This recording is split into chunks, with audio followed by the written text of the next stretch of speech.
일품군이라고 하는 부대가 있습니다.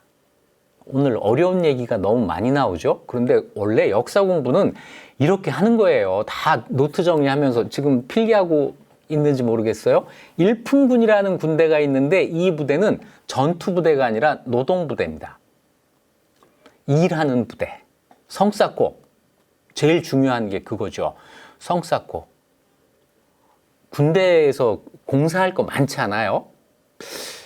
여러분 그 군대에서 전투 훈련하고 삽질하고 어느 걸 더 많이 하셨어요? 네. 이 일품군이라는 노동부대가 있는데 일품군이 그 역사적인 연원을 따져 올라가면 광군 30만 명으로 만들었다는 그 광군이 이렇게 해가지고 노동부대 일품군이 되었을 거라고 보고 있습니다. 자, 이제 정리를 해볼까요? 서울에 4만 5천 명이 있다. 주진군 14만 명이 있다. 주현군 5만 명이 있다. 그리고 일품군이 몇 명이었을지는 모르겠다. 아마 굉장히 많았을 것이다. 광군 30만 명의 후신이잖아요. 그러니까 이것도 아마 10만 단위의 병력이었을 거예요. 자, 이 정도 병력을 가지고 있는 것이 고려의 군대였다라고 하는 겁니다. 그러면 군인 아닌 남자가 있었을까요? 네, 없습니다. 고려에는 15살이 넘어가면 15세부터 60 되기 전 59세까지는 전부 군인이에요. 다 군인이면 농사 누가 짓고 소는 누가 키우느냐고요? 이 사람들이 소 키우고 농사 짓다가 자기 순서가 되면 군인이 되는 겁니다. 그래서 번을 선다 이렇게 이야기를 하죠. 번, 자기 차례가 되면 당번이 되면 군인이 되는 거고 그렇지 않을 때는 농민이다. 병농일치. 자, 이게 기본이고 2군 6위 가운데 2군의 경우에는 이런 병농일치 이런 번상하는 이런 사람이 아니라 아마 전업적으로 군인을 하는 사람일 것이다. 요 정도로 정리가 될 것 같아요. 자, 이게 이제 어떻게 운영되는지를 한번 보겠습니다. 모든 15세에서 59세 사이의 남성은 군적에 전부 올라가는 거예요. 그리고 이 가운데 평상시에는 농사를 짓다가 자기 차례가 되면은 군인이 되는데 전쟁 같은 유사시 상황이 되면은 전부 군대로 소집이 되는 겁니다. 거란과 전쟁을 할 때는 아마 그렇게 했을 거예요. 군인의 수를 많이 확보하는 게 중요하겠죠? 특히 국경 지역에는 군인이 많이 필요했을 텐데 아마 그 지역 사람들만 가지고 14만 명 채우기 쉽지 않았을 겁니다. 그래서 이 경우는 아마 남도에 사는 사람들을, 남쪽 지방에 사는 사람들을 3인을 해서 이 군대 수를 채우기도 하고 거란이나 여진족이 고려로 들어오게 되면 이 사람들을 아마 거기에서 군인으로 삼지 않았을까 하는 생각도 합니다. 그리고 이 지휘는 누가 하느냐? 그 지역의 토착 세력이 일단은 하는 거죠. 아까 그 통주의 호장 김거라고 하는 사람에 의해 그게 이걸 보여주는 건데요. 단위 부대는 지방 세력이 하지만 지휘권을 이 사람들한테 다 넘기지는 않았을 거예요. 그래서 일원적인 지휘는 중앙에서 파견된 무신이 했을 겁니다. 중앙에서 파견된 무신이 일원적인 지휘를 하고 단위 부대에 대한 지휘는 그 지방 사람들에게 맡기고 하는 이런 상태에서 일률적으로 군대가 움직일 수 있도록 해놓은 거죠. 자, 이렇게 군사제도가 정리가 됐는데 만일 여러분이 고려시대에 태어났으면은 2군 6이 중앙군이 되었을까요? 주진군이 될까요? 주현군이 될까요? 아마 확률적으로는 주현군이 될 가능성이 제일 컸겠죠. 이 주현군 이야기를 좀 더 해보도록 하겠습니다. 주현군은 경상도, 전라도 뭐 이런 데에서 농사를 짓는 그냥 보통 농민들이에요. 그런데 농민이 15세, 15살이 되면 이때부터 병역의 의무를 져야 됩니다. 군대를 가는 게 아니고요. 뭐 한 3년 군대 갔다 오고 지금처럼 이게 아니에요. 이게 아니고 평생 군인으로 사는 겁니다. 59세까지. 어떤 분들은 그때 평균 수명이 얼만데 도대체 50 넘은 사람이 있기는 해요? 라고 하시겠지만 있습니다. 60 넘은 사람도 있어요. 있으니까 이런 제도가 만들어지죠. 아니 그럼 평균 수명은 도대체 몇 살이나 됐을까요? 아마 20대 초반 정도 됐을 거예요. 평균 수명이 20살 정도인데 60 넘은 사람이 있다고요? 당연히. 왜냐하면 우리가 평균 수명이라고 하는 거는요, 태어나서 바로 죽은 영아들까지 전부 계산을 한 수명입니다. 그러니까 어떤 아이가 태어나자마자 세상을 떠나면 100살까지 산 사람의 노력을 50으로 줄여버리는 거예요. 이게 전부 감안되기 때문에 평균 수명은 영아 사망률 때문에 낮아지는 거예요. 평균 수명이 낮다고 해서 노인이 없다? 이게 아닙니다. 물론 지금처럼 아주 장수한 60된 사람이 청년회장하는 이런 세상은 아니지만 그래도 50 넘고 60된 사람들도 있었다는 거죠. 그래서 59세까지 군대를 가야 된다. 너무 이거 가혹하지 않아요? 자, 이 가혹한 건 어떻게든 해결을 해야 되겠죠. 농사 짓다가 차례가 되면 개경으로 올라가는 거예요. 그래서 2군 6위 가운데 배속이 되는 겁니다. 2군을 군반시족에서 한다면은 6위 가운데 배속이 되는 거겠죠. 그래서 군사훈련도 거기에서 받고 거기에서 이제 군 복무를 하다가 이제 고향으로 내려오는 건데 얼마 만에 한 번이 차례가 됐을지 지금 안타깝게도 알 수가 없습니다. 대체로 3년마다 한 번씩 올라가지 않았을까라고 추정을 합니다.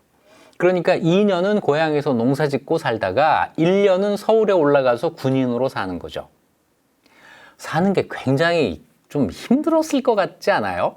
2년 농사 짓고 한 해는 서울 가서 군인 해야 되고.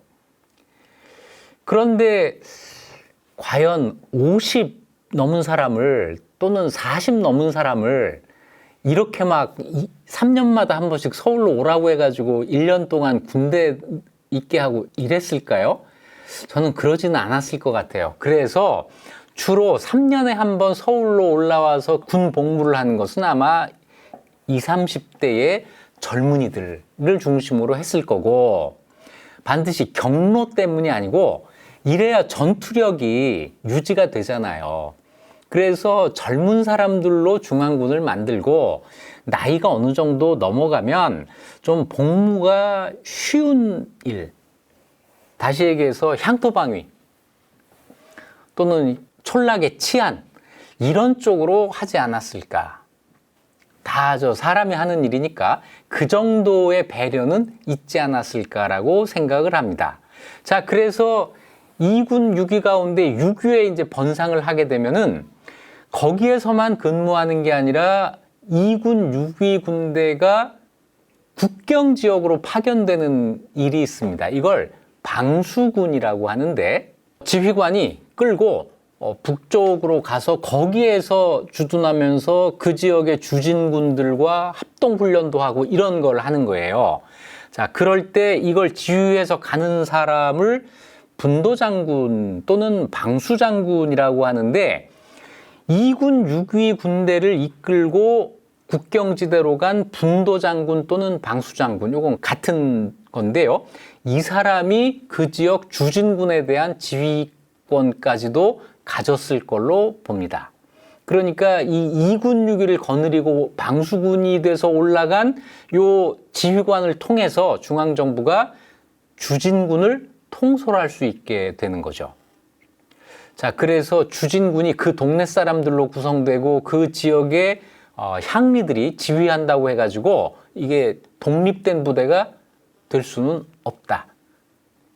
중앙의 확실한 통제를 받는다라고 할 수가 있는 겁니다. 그리고 또 한 가지 중요한 점이 있군요. 천민들은 군대를 안 갑니다. 노비, 천민들은 국가에 대해서 아무런 권리를 주장하지 못하는데 대신 아무런 의무도 지지 않아요.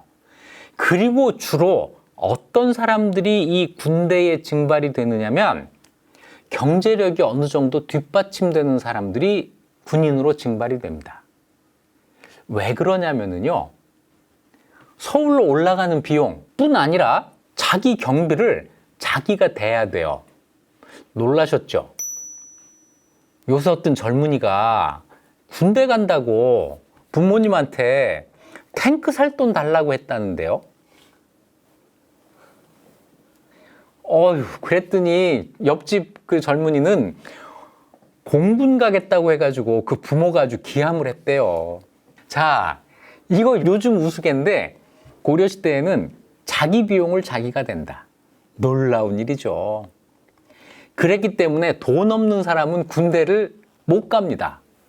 그래서 어느 정도 경제력이 뒷받침되는 사람들이 이 군인이 되는 거고요. 또 그렇다고 해서 완전히 내 능력 가지고 서울에 와서 근무해, 이게 아니고 이렇게 해서 군인이 된 사람에게 국가에서 지급해주는 반대급부가 있습니다. 군인전을 줘요. 군인전을 지급합니다. 이 군인전은 소유권을 지급하는 게 아니라 수조권, 다른 사람의 토지에서 나는 수확물의 10분의 1을 국가에 내는 것을 받을 수 있는 권리를 준다는 건데, 이걸 운영을 할 때 만일에 그 지방에 내 토지가 있는 사람이라면 어떻게 될까요? 내 토지가 있어요. 이 토지에서 생산된 생산물의 10분의 1을 국가에 내야 되는데, 국가에서 이거 받고 너는 저 사람이 내는 거를 대신 받아가? 이렇게 했을까요? 그렇게 하지 않고 네가 낼 거를 네가 받아가. 다시 얘기해서 너는 안 내도 돼. 이렇게 되면 똑같은 효과가 있잖아요. 그래서 이럴 경우를 조세를 면제해 준다라는 의미에서 면조라고 합니다. 면조를 하는데 자, 한 가지 더 생각할 게 있어요. 군인전으로 지급되는 액수가 있습니다. 요것을 대개 23결이라고 하는데, 군인이 된 그 사람의 토지가 23결이 안 되면 23결에 대한 면조를 받을 수 있는데 내가 가진 토지가 23결이 안 되면 억울하잖아요. 이럴 경우에 어떻게 할까요? 이때는 다른 사람의 토지에서 채워서 23결을 채워서 10분의 1의 생산물을 내지 않도록 한다. 이걸 받아가도록 한다 하는 거예요. 이러면서 군인이 된 사람의 생계를 지원해 주면서 그 사람이 자기 경비를 대도록 한다. 이렇게 되면 나름 합리적이죠. 자, 세세하게 또 한 가지 생각을 해주는 게 있습니다. 3년에 한 번 서울에 올라가서 군역을 지게 되면 이 사람 그 토지의 농사는 누가 짓죠? 그렇잖아요. 노동력이 없어지는 거니까. 그래서 국가에서 번을 서는 그 기간 동안 3년에 1년 동안은 경작할 수 있는 사람을 대줍니다. 경작할 수 있는 사람을 양호라고 해서 이 사람이 서울로 올라간 그 집의 토지를 경작을 대신해 주는 거예요. 글쎄, 자기 땅처럼 열심히 경작했을지는 모르겠지만 아무튼 국가로서는 이게 최선이었을 겁니다. 그래서 평상시에는 농사를 짓고 자기 순서가 되면 서울에 올라가서 군인으로 훈련을 받고, 자, 이렇게 되면 전국의 모든 성인 남자 15세부터 59세까지의 남자를 군인으로 양성할 수 있는 거죠. 이 제도가 제대로 돌아가면 정말 용맹스런 국가가 되는 겁니다. 그런데 이 제도 제대로 운영될 수 있었을까요?